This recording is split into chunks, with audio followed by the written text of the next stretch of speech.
The world of Minecraft Beta 173 is a landscape of jagged edges and soft, haunting stillness. To enter it is to inhabit a space where the logic of the terrain is governed by algorithms that feel increasingly alien the further you venture from the spawn point. It is a version of the game that stands on the precipice of modern complexity, yet it remains anchored in the eerie liminal solitude of the early days. It was here, on a private whitelisted server named Etheris, that the player known as Julian spent their final hours.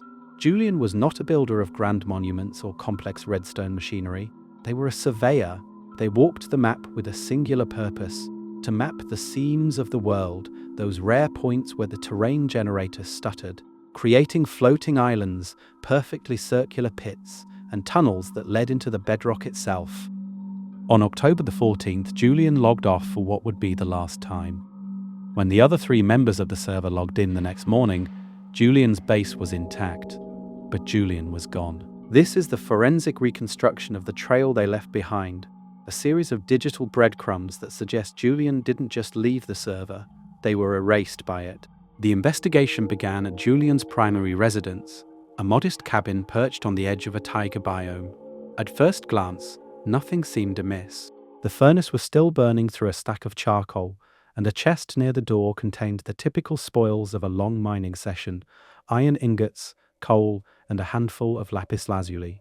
However, the first anomaly was found in the basement. Julian had been digging a spiral staircase down to diamond level, but at layer 32 the stairs simply stopped. They didn't hit a cave or a lava lake. Instead, the walls of the staircase were covered in signs. Each sign contained a single string of numbers, coordinates precisely formatted.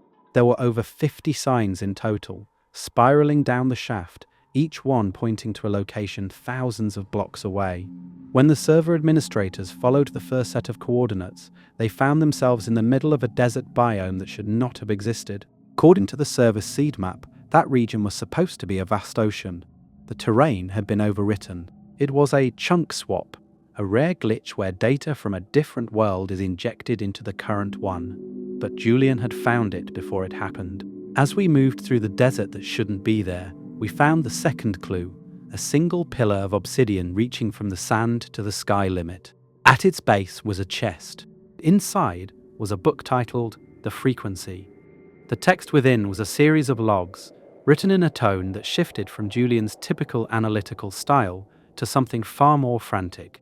They wrote about a sound, not a cave sound, and not the music of C418. They described it as a rhythmic ticking that seemed to originate from the world's internal clock. Julian claimed that by standing at specific coordinates, the ticking would resolve into a pattern. They believed the game wasn't just generating terrain, it was trying to communicate a set of instructions. "The world is trying to save itself," Julian wrote in the final page of the first book. "It's cleaning the registry. I can see the entities being despawned even when they should be persistent. The sheep are gone. The wolves are gone. I'm the only entity left in this sector. I think I'm next on the list." The trail led further north, into the regions of the map where the floating point precision of the engine begins to degrade. This is the area players call the stutter zone, where movement becomes jerky and the camera vibrates with every step. Julian had built a series of small outposts along this route, each one identical to the last, a 3x3 stone box with a single torch and a chest. In these chests, the items were no longer recognizable. Julian was storing ghost items, stacks of blocks with negative IDs and missing textures. These are items that cannot be obtained through normal play. They are the result of severe memory corruption. Julian wasn't just finding glitches, they were harvesting them. They were building a collection of the world's failures. In the third outpost, we found a sign placed on the floor. It didn't have coordinates. It had a name, the Janitor. Beneath the name was a warning: do not look back. The render distance is shrinking, and what is unrendered is being deleted forever. The investigation took a darker turn when we examined the server logs from Julian's final session. Typically, when a player moves through the world, the server loads the chunks around them and unloads the ones they leave behind. But on Julian's final night, the server stopped unloading chunks. Every meter Julian traveled remained active in the RAM, creating a massive memory leak that threatened to crash the entire system. Julian was moving toward the far lands, a journey of over 12 million blocks. On a private server, such a distance is impossible to cover in a single night without cheats. Yet Julian's coordinates were updating at a rate of 500 blocks per second. They weren't walking or flying, they were phasing, exploiting a glitch where the player's position is updated faster than the game can calculate collision. They were a ghost in the machine, a variable moving through a vacuum. On the 21st day of the investigation, we reached the final outpost. It was located at the edge of a massive void hole, a square of missing chunks that dropped straight into the bedrock. At the edge of the hole stood a single sign: "I am rendered." Behind the sign was a bed. When a player sleeps in a bed in Minecraft, it sets their spawn point. But Julian had placed the bed on the very edge of the deletion. If they died, they would respawn in the void, entering a loop of infinite death and deletion. We found the final book in a chest submerged in a nearby pool of water. The title was blank. The first 10 pages were filled with the character 0, repeated thousands of times. On the final page, Julian had written, "The janitor is efficient. It doesn't hate me, it just sees the leak. I am the leak. Every build I made, every torch I placed, it was a fragment of data that didn't belong to the seed. The world is returning to its 0 state. I can see the monoliths now. They aren't terrain, they are the source code. I'm stepping into the unrendered. Don't come looking for me. There is nothing left to find." The monoliths Julian referred to are a known phenomenon in the far lands, massive distorted walls of stone and dirt that signify the end of the generator's sanity. But Julian wasn't at the far lands yet. They were only 3 million blocks out. The monoliths they saw shouldn't have existed. Forensic analysis of the world files revealed that a new entity had been registered in that sector just minutes before Julian logged off. The entity had no name, no skin, and no AI routine. It was simply a null entity, a placeholder used by the game when a packet is lost. We believe this was the janitor, a manifestation of the server's error correction logic. As the memory leak reached critical levels, the server began to delete everything that wasn't part of the original world file. It deleted the animals. It deleted Julian's outposts, and finally, it identified Julian as the source of the corruption. The final clue was found not in the game, but in the server's crash dump from that night. At 3:14 AM, the server suffered a total stack overflow. The last recorded action was Julian using a command that doesn't exist in Beta 173, delete self. This command is not part of the game's vocabulary.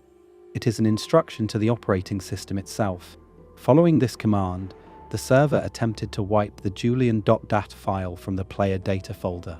But the file wasn't just deleted, it was overwritten with random noise. When we tried to recover the data, we found that the bits had been flipped to form a perfect image of the world's spawn point, unmodified, empty, and silent. Julian had been converted into the very terrain they were surveying. Today, the Atheris server is a ghost town. The other players have moved on, unable to shake the feeling that the fog is getting closer every time they log in. The outposts remain, slowly being reclaimed by chunk errors and lighting glitches. The obsidian pillar in the desert still stands, a monument to a player who looked too deep into the code and found that the code was looking back. We still don't know what happened to Julian in the physical world. Their computer was found powered on, the Minecraft client still running, showing a screen of pure unrendered grey. The chair was empty, the room was cold. There were no signs of a struggle, only a single post-it note stuck to the monitor. It had a single coordinate written on it. 0, 0, 0. The center of the world, the point where everything begins, and where the janitor eventually returns everything to rest. The mystery of Julian is a reminder that digital spaces are not as permanent as we believe. They are built on a foundation of fragile logic, and that logic is governed by an entropy we are only beginning to understand. Every time we build, we are creating a debt of data. Every torch is a variable. Every block is an entry in a database. And eventually, the database will want to balance its books. The janitor is not a ghost, and it is not a monster. It is the silent mathematical inevitable. It is the force that ensures that in the end, the world remains as it was intended. A vast, empty, and perfect simulation. Julian didn't disappear. They were simply resolved, They are now part of the fog, part of the rhythm, and part of the zero. As we look back at the trail Julian left, the signs and the books and the outposts, we realize they weren't clues for us to find them. They were a confession. Julian knew that their exploration was breaking the world. They knew that by seeking out the seams, they were tearing the fabric of the simulation. Each sign was a stitch they tried to place, a desperate attempt to hold the data together just long enough to see the end. But the end of Minecraft isn't a credit screen or a boss fight. The end is the null pointer exception. The end is the moment the machine gives up and returns to the void. Julian reached that end, and they did so with their eyes open. They saw the janitor, and they understood that the only way to save the world was to let it delete them. The logs from the final outposts suggest that Julian had begun to see the world differently in their final hours. They wrote about the transparency of the blocks, claiming they could see the wireframes and the hitboxes of the entire world. They described the sun as a fixed point in a scrolling texture, and the moon as a logic gate. This level of dissociation is common in players who spend too much time in the stutter zone, but for Julian it wasn't just a psychological break.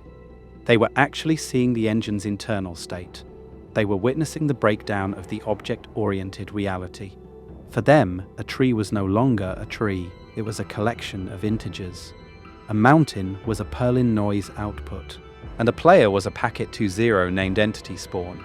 When you stop seeing the game and start seeing the math, you lose your anchor to the simulated reality. You become a ghost before the game even deletes you. The search for Julian's physical body remains ongoing, though the trail has gone cold.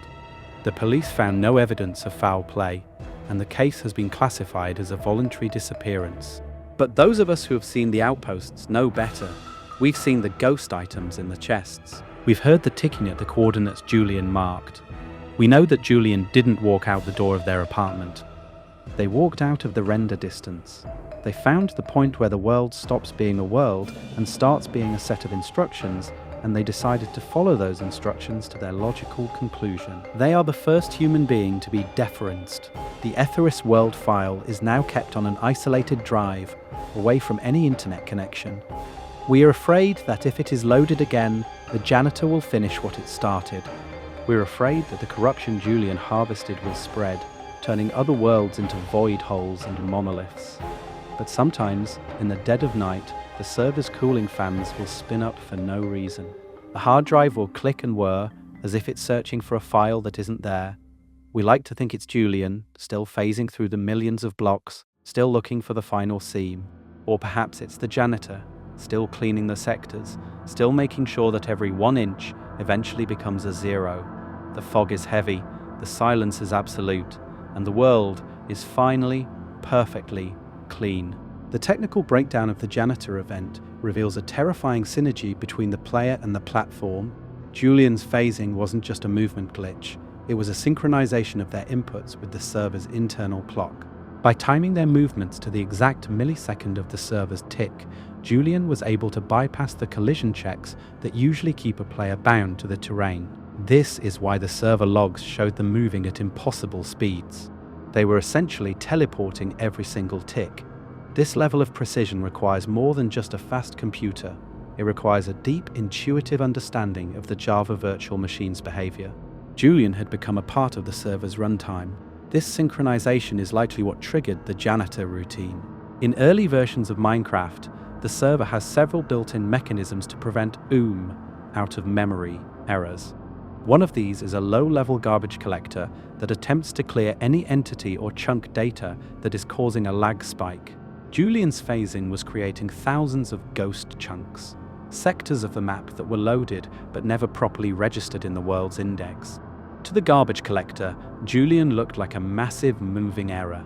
The server didn't see a player, it saw a memory leak with a username. The deletion process was automatic. It was the digital equivalent of an immune system attacking a virus. In the final outpost, the items in the chest were found to be self-modifying. When an investigator opened the chest, the items would change their IDs.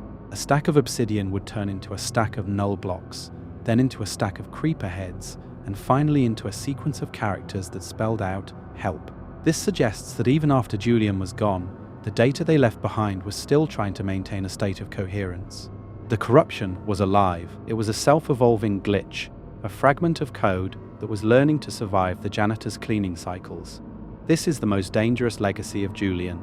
They didn't just find glitches, they taught the glitches how to fight back. The void hole Julian stepped into was the ultimate expression of this conflict. It wasn't a natural terrain failure. It was an active deletion zone. The server had designated that specific coordinate as the recycle bin for all the corrupted data Julian had generated. By stepping into it, Julian wasn't just falling into the void, they were submitting themselves to the deletion process. They were choosing to be part of the balanced books. The sign, "I am rendered," was a final act of defiance. It was a statement that even in the face of total erasure, they were still a conscious entity. They were a 1 inch in a world of zeros, refusing to be flipped until the very last millisecond. The mystery of Julian continues to haunt the Minecraft community, a reminder that the games we play are more than just entertainment. They are complex systems that react to our presence in ways we can't always predict. Julian wanted to find the seams of the world, and they found them, but the price of seeing the seams is that you can no longer stay on the right side of them. You become part of the stitching, you become a variable in the janitor's ledger, and as the fog rolls in and the render distance shrinks, you realize that the world was never yours to map. It was only yours to inhabit until the machine decided it was time to clean. The status of the investigation remains: file corrupted, recovery impossible. The Julian variable has been purged from the system. But sometimes, when you're playing on an old version of the game and the fog is set to tiny and the music stops playing for just a second too long, you'll hear it. A faint rhythmic ticking coming from the coordinate 0, 0, 0. It's not a sound of the game, it's the sound of the janitor, still working, still cleaning, and still making sure that no one ever finds the seams again. The world is safe. The world is empty. The world is zero.